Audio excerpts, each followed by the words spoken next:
When we left off, Terrask found himself in a dark, small, wet room with a woman's voice that spoke to him and said, "Welcome to my hell."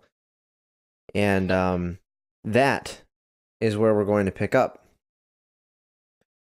So yes, Terrask, you find yourself in this room, and you don't think, as you try to open your eyes and you look around, you don't think you've been in this room before. It's not the same room that you've been brought into by the little girl. This is a different one.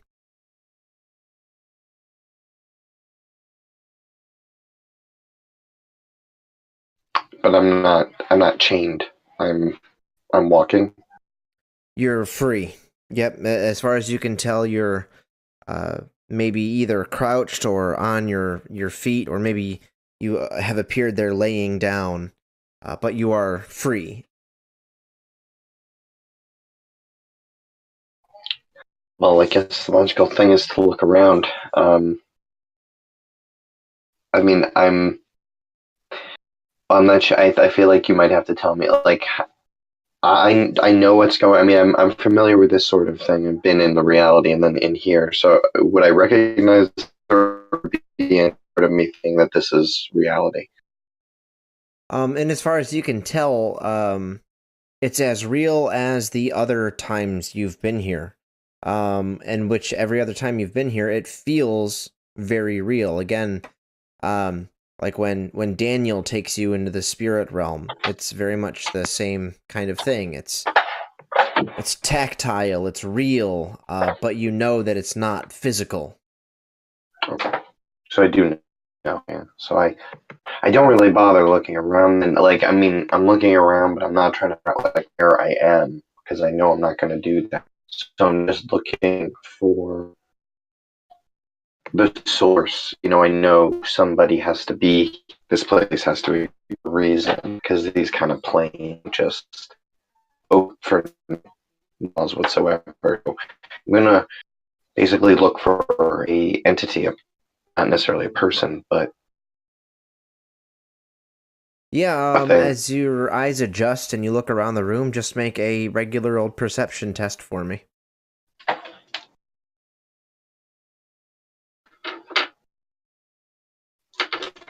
Okay, so that's intuition, but I believe I have. Yeah, I have a d6 from perception.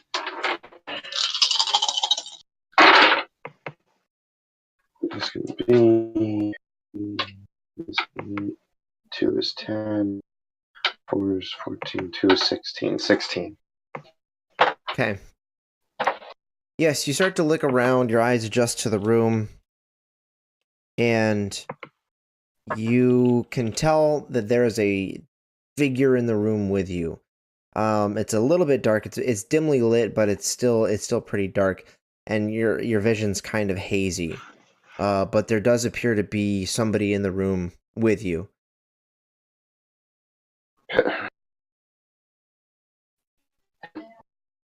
Is somebody there? Is this Nate? Is this me or? Oh no, no, no. Oh, Nope, okay. not yet. Sorry. Yeah, the voice will speak up, and it um, says, "I think you know the answer to that question, Tarask." Why am I here?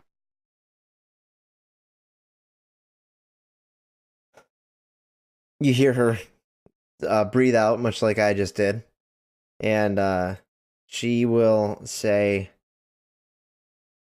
"Well, I took advantage of the opportunity I had. You're much more difficult to pull here when you're at full strength. I took advantage of your weakness to draw your soul here, so I could meet with you."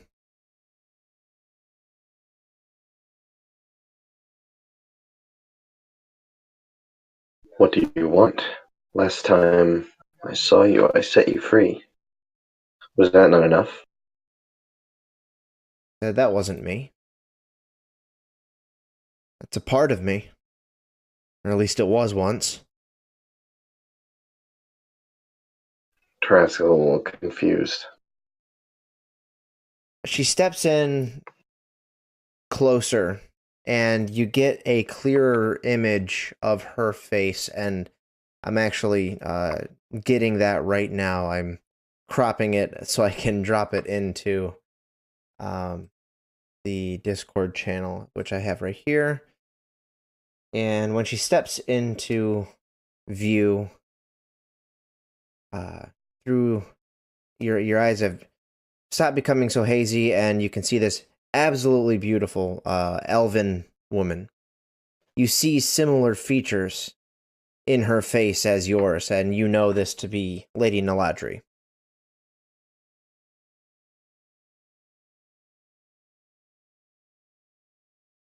He kind of freezes a little bit and swallows hard. Half step back. Then what does this one want with me?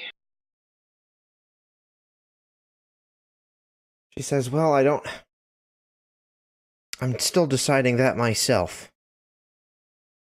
She steps back, and you see her pull a chair from the darkness. It's a rather old chair, but it's very ornate and very nice. She says, I risk a lot bringing you here. I know the little girl that you met with has informed you of quite a bit of this place, that there is a puppet master, as she referred to it, and, well, I've sectioned this little corner of my realm off from him. He doesn't know it's here. But I risk that by bringing you here. And I've brought you here to ask you some questions and to make you an offer.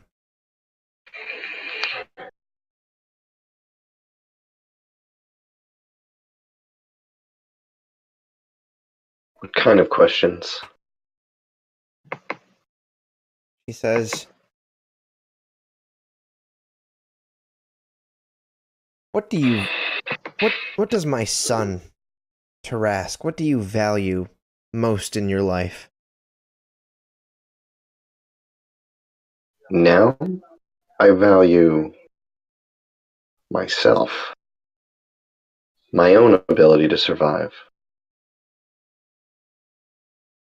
You can see her in this dimly lit room, and you can see the grin on her face, and she says, you do take after me. That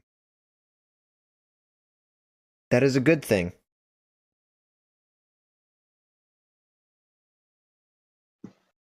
She says, I guess before I go any further, I'll answer any questions you might have. My ability to answer is slightly limited by the fact that I have to conceal this place. And, he can sense a great many things that go on here, but I'll answer to the best of my ability. Why did you serve him? Well, no. I'll just come right out and ask that. He'd kind of walk around a little bit and kind of look over his shoulder at her and scrape his head. Tell me, were you from the same village where you left me? You hear her laugh. She says, oh, that dirt stain? No. No, that was where your father was from. Where were you from?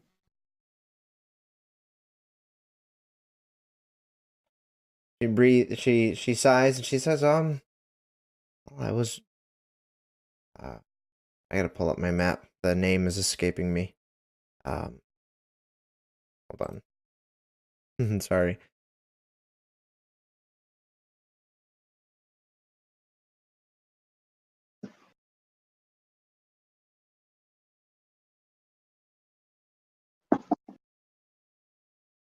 There it is.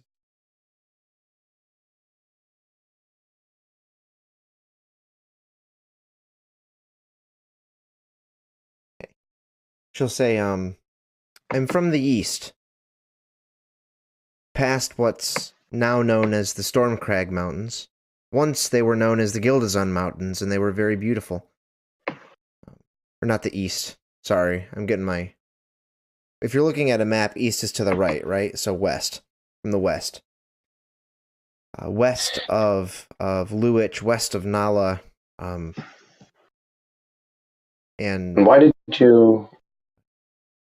you leave there originally? she says, well, I never traveled very far, but in short, I was a fool. I let my heart get the best of me. And that very same heart is the one that you met.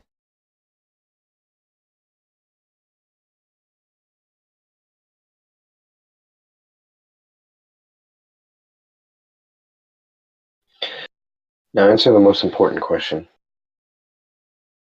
Why did you come to serve him? She says, and this is where the difficulty begins.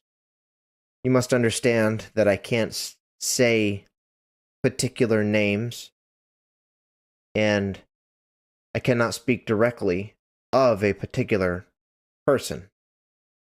However, I can give you the surrounding circumstances as they were. The stories and the rumors that spread around Nala and the rest of Istera aren't exactly true about the way the battle at the Gildazan Mountains went. The story goes that I, the great Lady Neladrie, leading the army of magically attuned warriors against the armies of Lord Colehelm and the various other lords and ladies, came to a head at the Gildazan Mountains, and in a final moment of bravado from Lord Colehelm, he struck me down, and because of my great evil power, I exploded somehow and turned these beautiful rolling hills into treacherous, terrible mountains, and everybody caught in the blast was either destroyed or turned into hideous monsters. That's the story, anyway. Lord Colehelm escaped this fate because his servant, the sorcerer Jeremiah, teleported him away in the last moment while sacrificing himself. That much is true. However, what isn't true is how I fell in battle. In short, I was betrayed by someone close to me. She hesitates, and you can tell she's trying to choose her words very carefully. She says, make no mistake. My desire to unify the lands was mine and mine alone. Well, maybe not mine alone, but it was my desire to unify the lands because I saw that they were broken. There were so many little wars and little skirmishes that would break out between monsters and humans and dwarves and all of these lesser beings, and they would fight among each other. And I sought to bring an age of peace. And these foolish creatures sought to stifle me to that end. And, however, what I didn't see were some other motives behind it all, behind my betrayal. I'm afraid I can't tell you much more without provoking attention.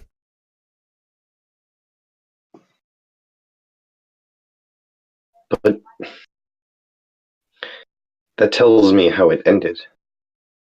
How did it begin? What about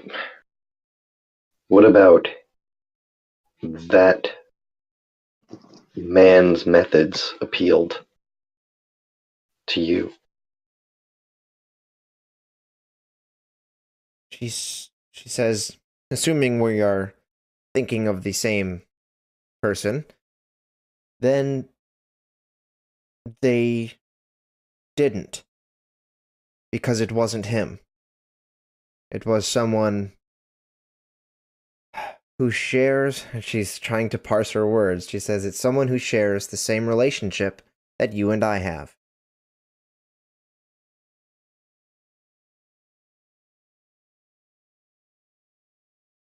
And she says, let me tell you something that is a fundamental truth in Isteran.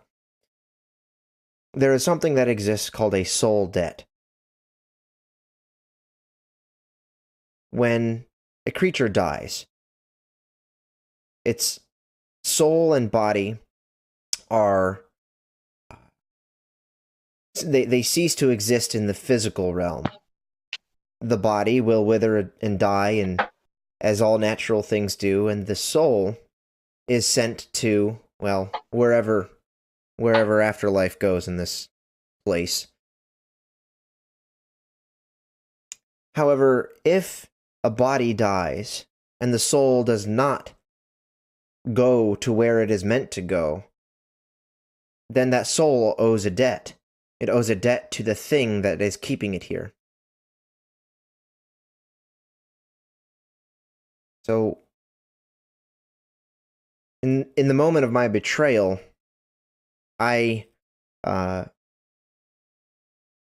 a soul debt to this person because they sacrificed themselves in order to keep me here, to serve a greater purpose.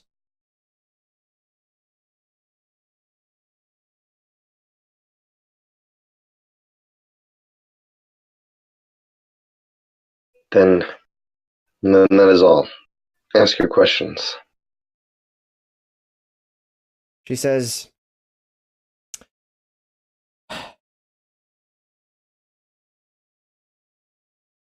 let's talk about you. You, apart from being my progeny, are a great man. You understand that a great many people don't understand the weight of their actions, and they don't understand what it means to take care of themselves. I saw the same thing. You see the same thing in these people that I saw. And I know you do.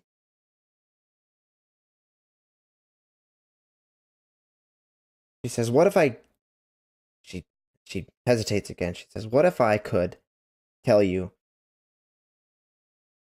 that I, or rather you, could help me with my soul debt, and I could help you become a ruler?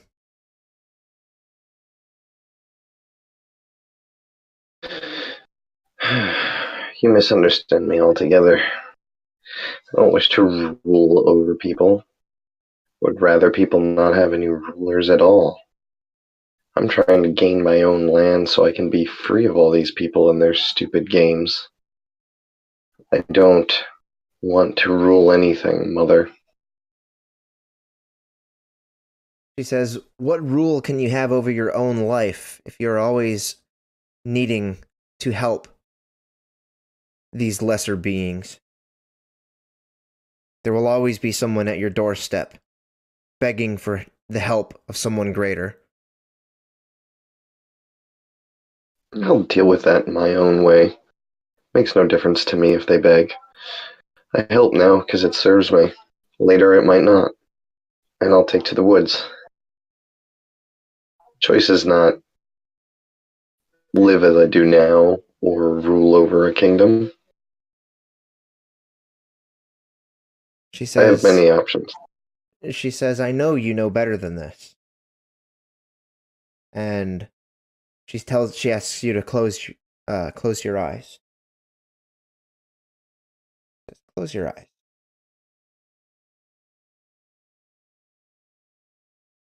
He does. He kind of knows it makes no difference in this place. It's not reality anyway, so she could do what she wills. When you do, you feel as though you've gone into a deep sleep. And when you awaken, you are a child again. And you are in a dream, it feels like, far, far in the past when you were a child. And this is a memory. This is a memory that is burned into your mind, and you remember it, but you choose never to think about it. And you're a child, maybe 7 or 8 years old, and you are approached by, and Caleb, go ahead and make up a name for now. It's going to be a Sylvan elf that that you are. Silverleaf. Silverleaf.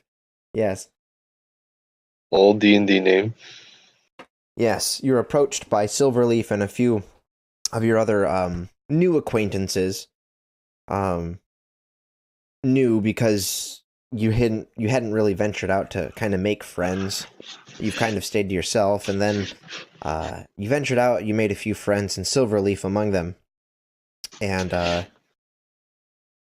next to Silverleaf is another boy, and he says, he kind of pulls in the group of you guys really closely, and he says, "Guys, there's this crazy guy that lives like 2 miles down the road.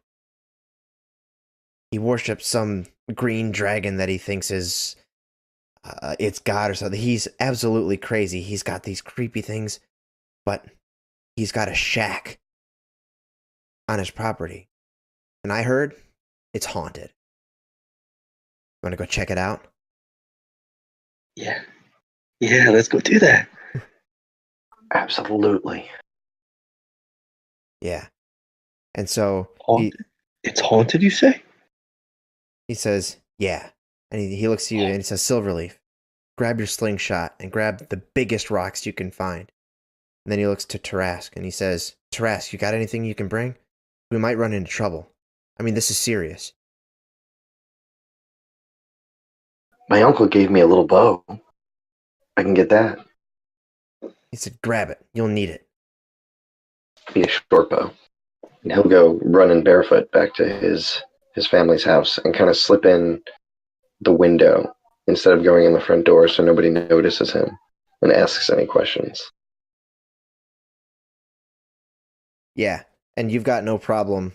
And as far as rolls for this, I'm just going to have to tell you guys what to roll. I mean, you're kids. So it's not going to be very much. But Terrask is a writhly little fellow. Give me a roll of 3d6 on your attempt to climb in through the window and grab your short bow.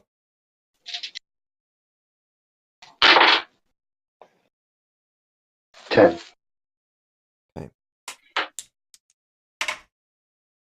Okay, you do it very successfully. You sneak in. Nobody hears you.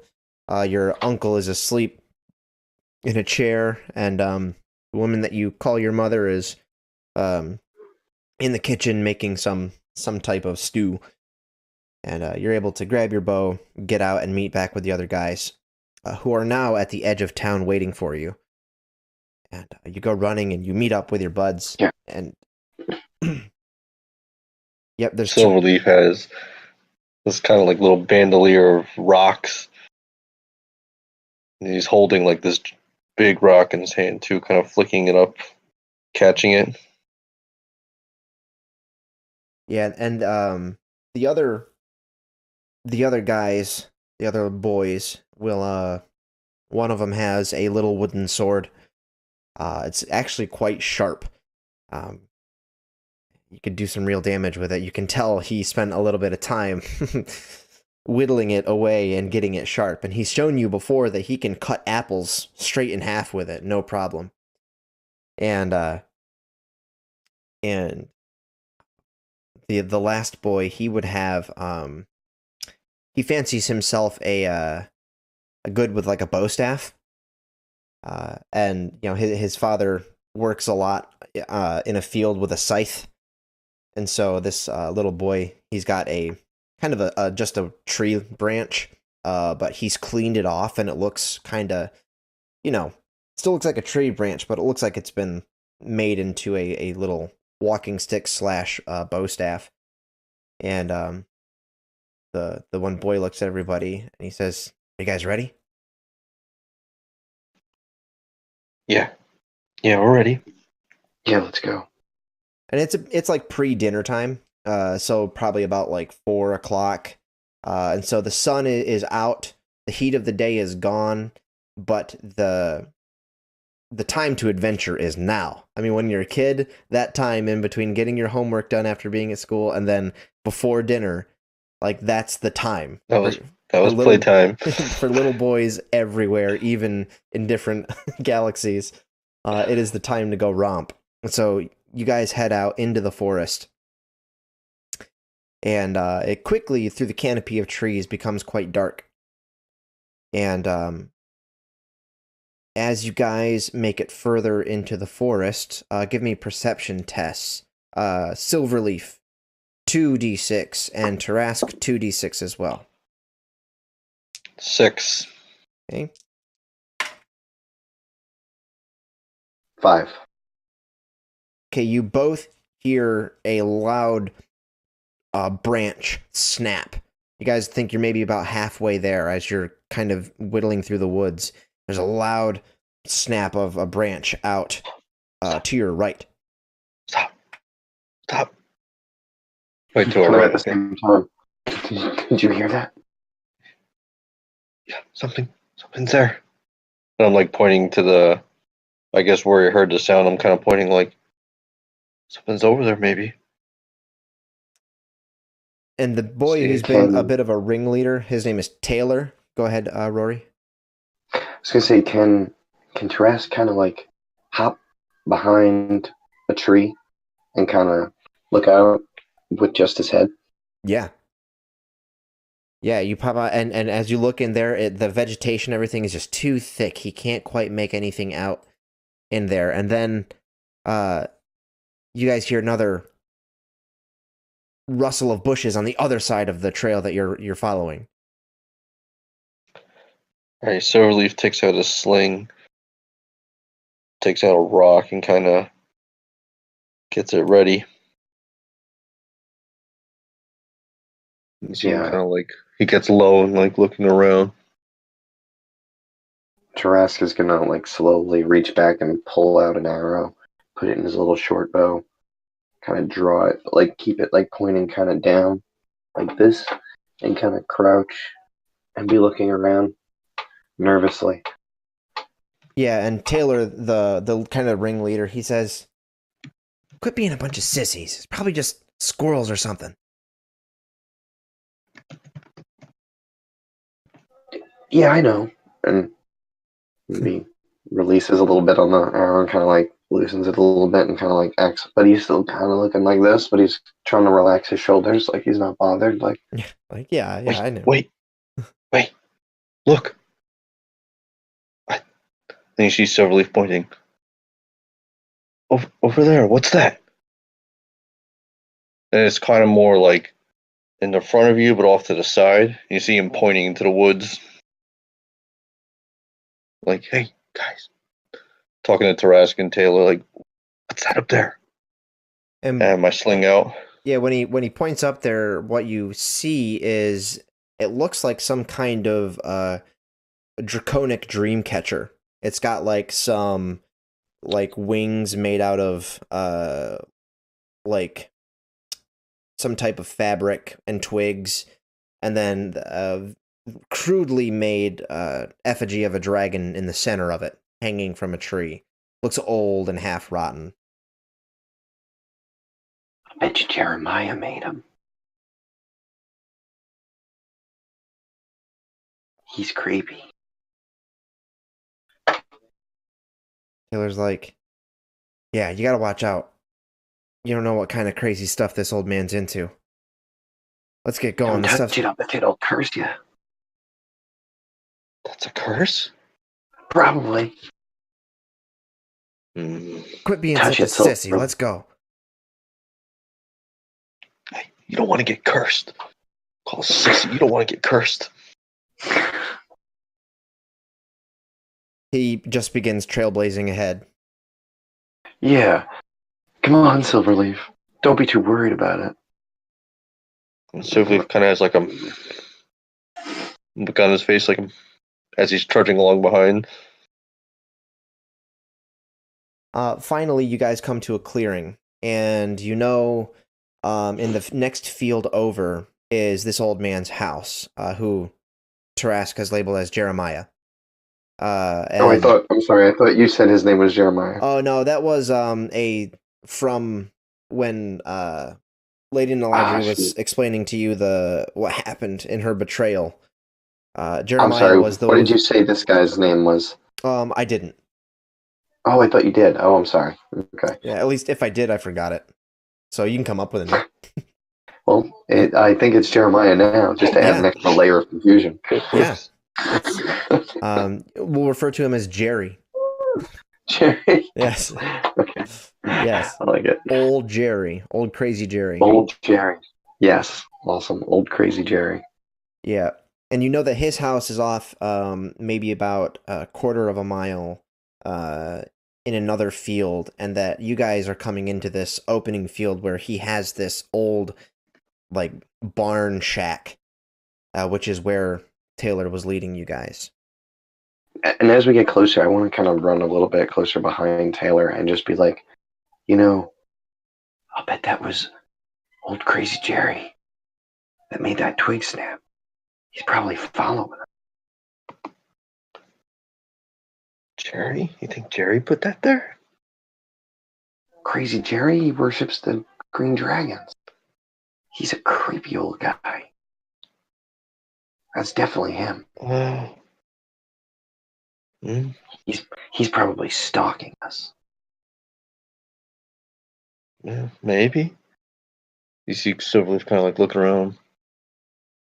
And while he's looking around, Terrask is going to try to like bend down and like pick up a rock if he can. Yeah.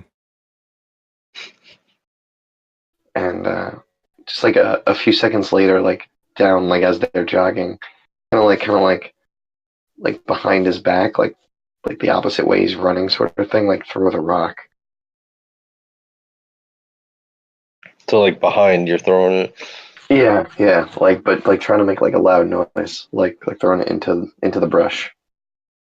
Yeah, as soon as it hits, Taylor will be like, "What are you doing, Terrask? You trying to get us killed or something? Come on!" Oh no way, he saw that? No way. You see, like, I'll be like, Silverleaf is like has a sling up and spinning it. I'll be like, it was crazy Jerry.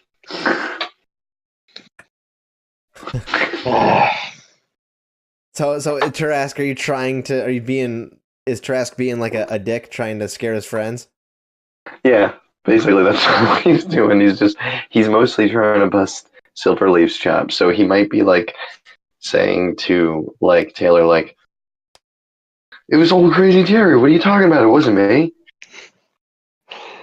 Taylor comes up to you and he's like, Trask, this is serious. All right? Quit messing around. All right. All right. He says, now be ready because I don't know what's in this barn. It's probably nothing. But I heard once that a girl came out here and when they found her, all that was left was 3 toes. Yeah, I know. I heard this one too. 3 toes on both feet. He punches you in the shoulder and he says, of course you heard it. I told it to you. Oh, I know I was adding to it. And Terrace is just gonna shake his head and be like,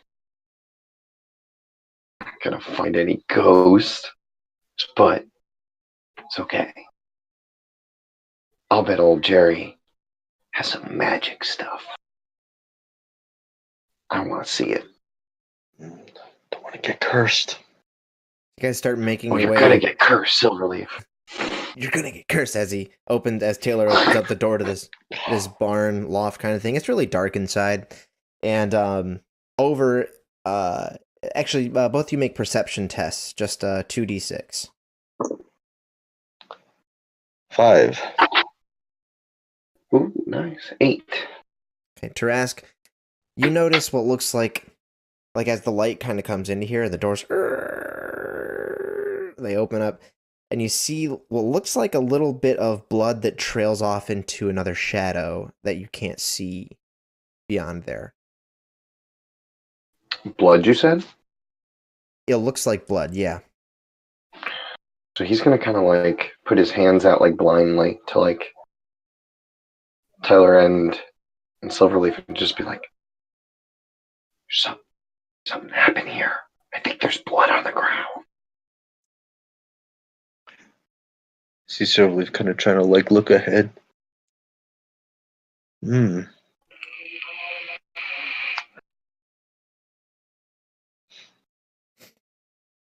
And So as you actually, say that, Taylor might be in front of him, so he might actually be kind of like grabbing onto his shoulder. so as you He was- say that, Silverleaf kind of looks around, says, and I start walking up. I walk up right to, I guess, the blood trail. And then I kind of like, you look at him. Look.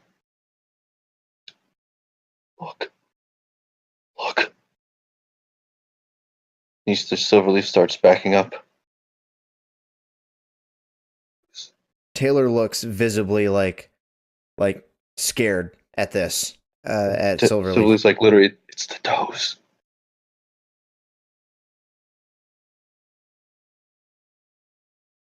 We gotta get out of here. Something happened here.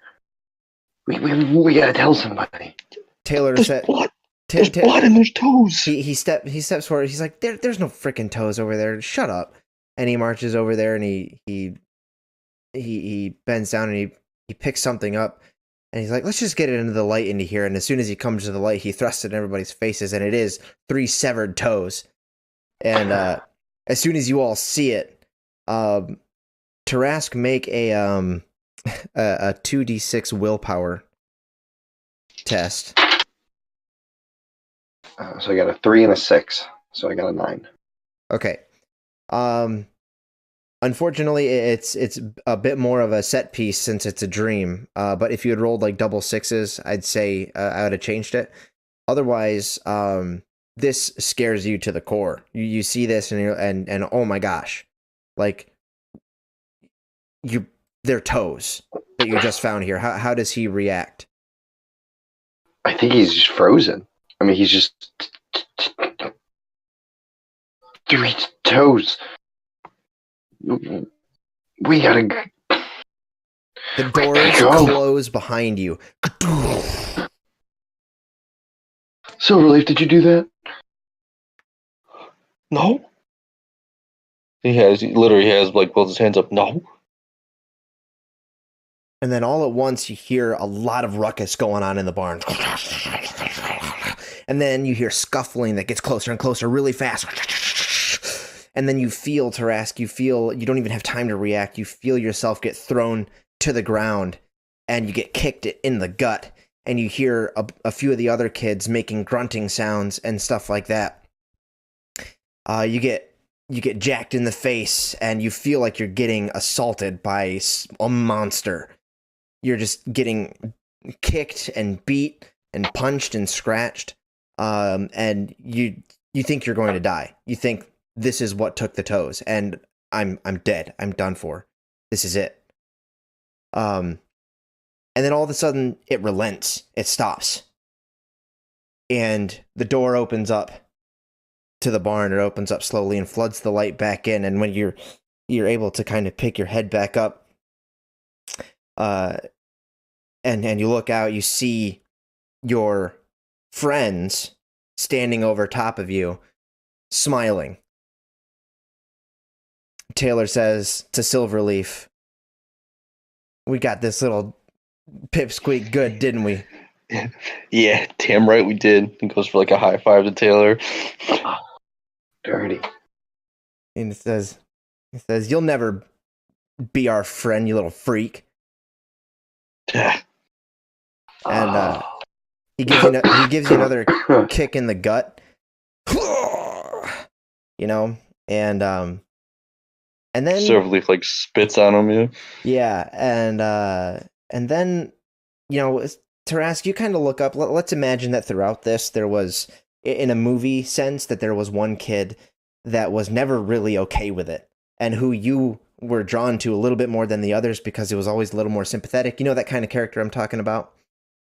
Like he was never really okay with this plan, and guys, whatever. And this person is kind of standing off to the side, and just kind of looking sadly at you, and you kind of lock eyes with him, and he looks away. And it's in that moment that the doors slam shut again. Silverleaf, this was not part of the plan. You don't know what's going on. You think maybe one of your friends is screwing with you again. So he's probably still laughing at this point, and like I look over, says, Taylor, what's up? Keep the door open. You hear a guttural sound from Taylor. Come on, dude, we got it. We scared him. We're done. What's up? You put your hands on his shoulders, and you hear a loud thud hit the floor, and as your eyes adjust, you can see his head fell off. Legit. So I guess I walk up and I put my hand on his shoulder, and his head falls off. So I'm probably like just frozen there, like. Yep. In that moment that you're like, you feel what feels like a hand like this with sharp fingernails rip through your stomach, and out the other side of your stomach comes all of your entrails in its hand, and then it pulls out your entrails, and you fall to the ground. Everything goes black for Silverleaf. He dies. Terrask, you can see some of what's happening in flashes. Make a 3d6 test for me as you try to avoid. 15. Very good. So this carnage is going on with these kids that just beat you up, and you are able to, as it's tearing into these kids, make your way to the door, like crawl over, like army style, just kind of crawl over and get out. Now, Terrask is left with a decision. There are blood-curdling screams coming from this barn. And you can hear in particular the voice of that person who you knew was never okay with this. Screaming for help. And Terrask can either turn around and try to help or run. Terrask is going to run, for sure. Yeah, as you run, you hear voices saying, help, oh my god, help! No, oh my gosh, no! Help, please, you have to help, somebody get help! And you run into the forest and you get lost. You get desperately lost for maybe 4 or 5 days. You catch a few squirrels to survive because that's what you've been taught by one of the village elders, but you otherwise have no clue where the heck you are. You are terrified. The memories of what just happened and the screams of help are echoing in your mind. And you feel very claustrophobic in this forest, and you feel like one day, like as you're about to just collapse and give up, you finally stumble across the village, or at least a footpath that you know leads you to the village. And you run, tears streaming in your eyes. You follow that footpath and you go back to the village, and you come back there. And as you come into the village, you see a few parents that run up to you, parents of a lot of the other boys that took you out there. And you see like missing posters of all of those boys up in the town, and one of the parents spots you and comes over to you, and it's a dad, and he gets mad and he says, "What'd you do to my boy? Where is he?" And it's Taylor's dad. He's dead. Something got him at old Jerry's. Something tried to get us all. He looks irate. You always knew Taylor's dad to be an abusive person, and he just backhands you across the face, and you go flying down onto the ground. Nobody greets Terrask as he comes back to the village, and nobody asks him anything other than where the other kids are at. And as you lay there kind of crying, you don't know what to do, you're alone. You found the village, you found safety, you found home, and you've never felt more alone in your entire life. The vision and the dream fades out back into reality. And Neladrie says, do you really think they won't come knocking on your door for help? You know how these people work. Always asking for help, always needing your help. You always having the skills that they need.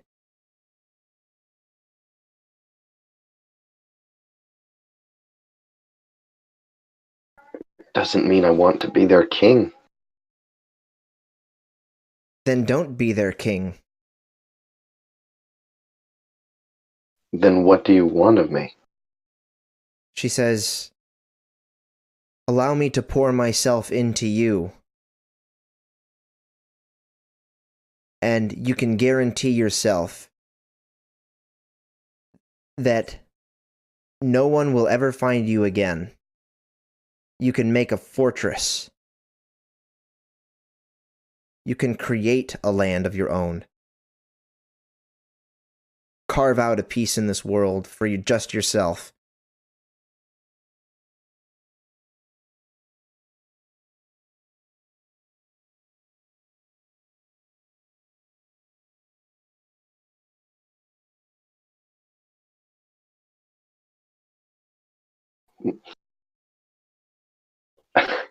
I don't know how to fantasy settings say this, but what exactly do you mean by pouring yourself into me? Yeah, so without making light of it, like, I'm not going to grow another head, am I? She says, what do I mean by pour myself into you? Well, this soul debt that I owe. You are the only person, because you are my blood, who I could do this with. Else I would have done this a long time ago, with anyone. But what will happen is I will pour my soul into your soul. And then from there, we will...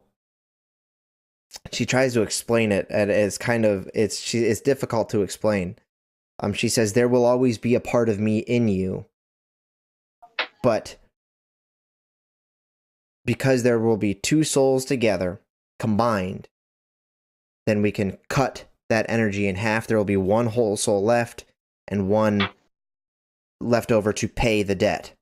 That soul will contain part of you and part of me, and the one that's left will contain part of you and part of me.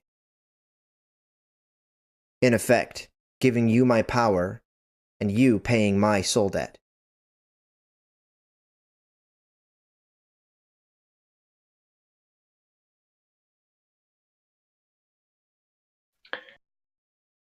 Will I not then have a soul debt? She says the debt will have been paid. The only debt that exists is mine. And will you be conscious there? In me? A part of me. Aren't you already a part of me? Haven't we established that you and I are so much alike already?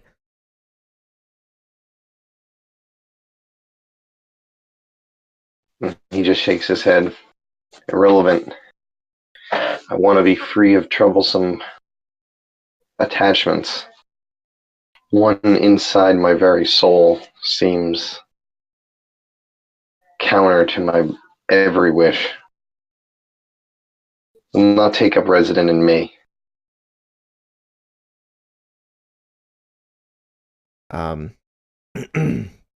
You see her, she says, there are ways to deal with things inside your own soul that you don't want anymore. And you see her hand gesture to another part of the room that lights up. And you see that little girl who had been talking with you in the spirit realm. And you see her bloodied and battered and chained to a wall in another room that seems to be guarded, spell warded this time. Not just a room with a lock on it. But she is completely battered. She's still breathing and she's alive. But she says, yes, there are ways to deal with things in your soul that you don't want to deal with.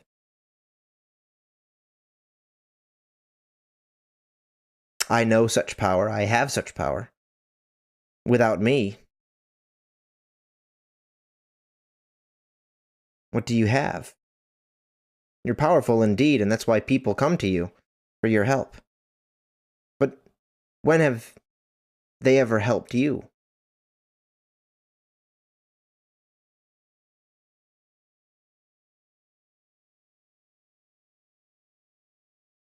What do you owe them?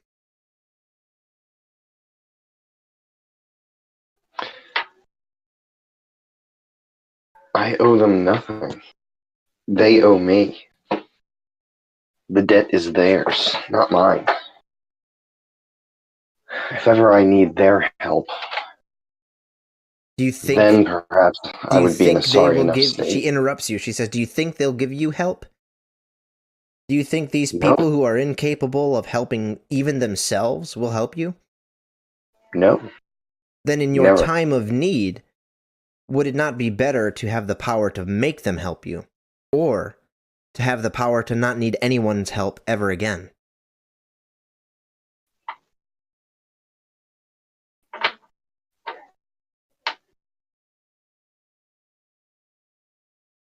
As an And he aesthetic, just, the girl on the wall coughs up a little blood.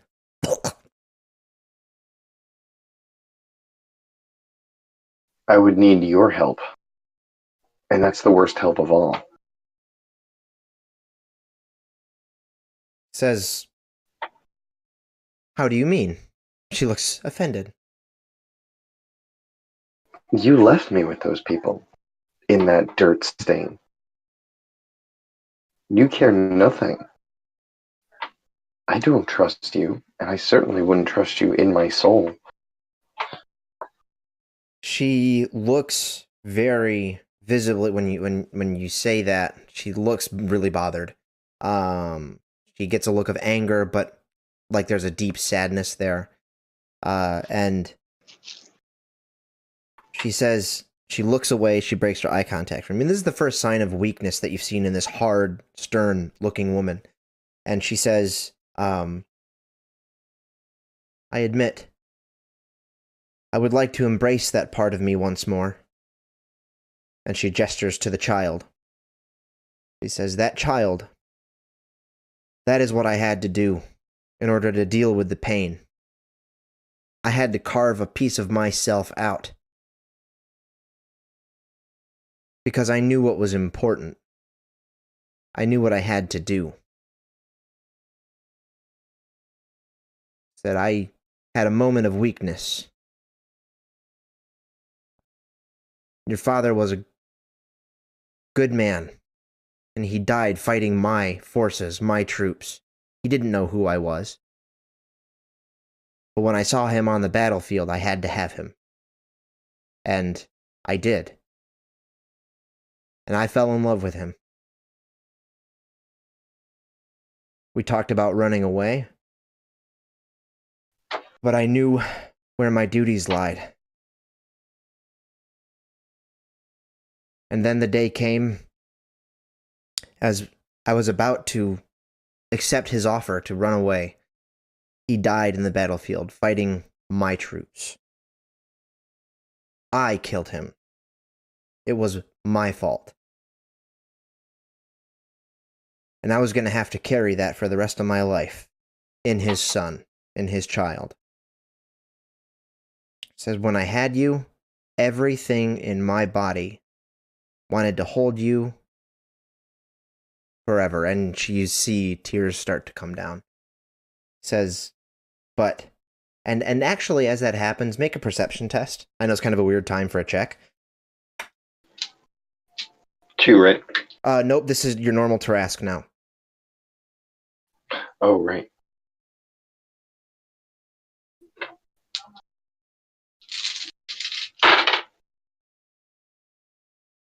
6, 12, 18.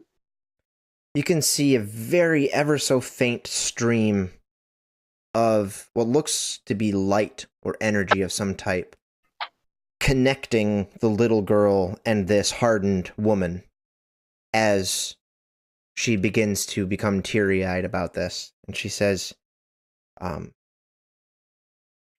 knew what I had to do. I cast a spell. I used magic. I carved a piece of my consciousness out of me so I would never have to think of this again. When I dropped you off at that village, I wanted to die. And so I did. I killed the part of myself that felt anything about this whole mess. And I locked it away.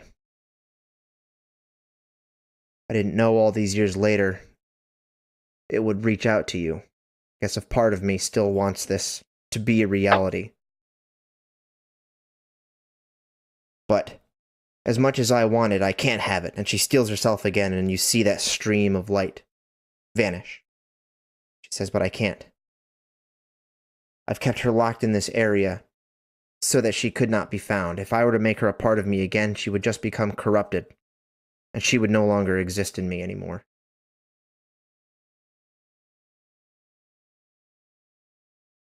And she looks down, and she's like, I don't even know why I'm explaining this. She seems at a loss for words at the moment. What would happen to her if you were to pay your soul debt?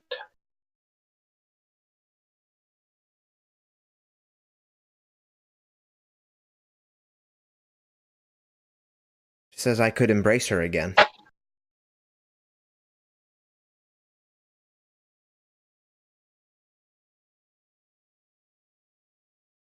Could we, what? Pause for 2 seconds? Yeah. What exactly are we talking? I'm pretty hesitant to answer one way or the other because I'm not exactly sure what exactly I'm considering at this moment. Narratively is one thing, but what exactly is going on? Am I going to have a split personality if I were to agree to do this? What exactly is happening? You're not 100% sure. All that she has told you is that there would be a part of her in you. And that was in response to when you asked her about that same question. You asked her, are you going to be conscious in me? How's that going to work? And she just said, there will be part of me in you. And you kind of took that as an affirmative without directly affirming your hesitation.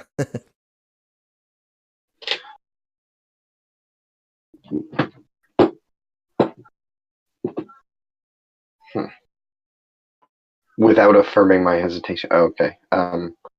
Yeah, without trying to bring unnecessary, disadvantageous attention to your hesitation to that reality. From her view, it would not be good for you to think that, oh, great, now I'm going to have another voice speaking to me. Yeah. Okay. Yeah. So, bottom line, Terrask just doesn't trust that.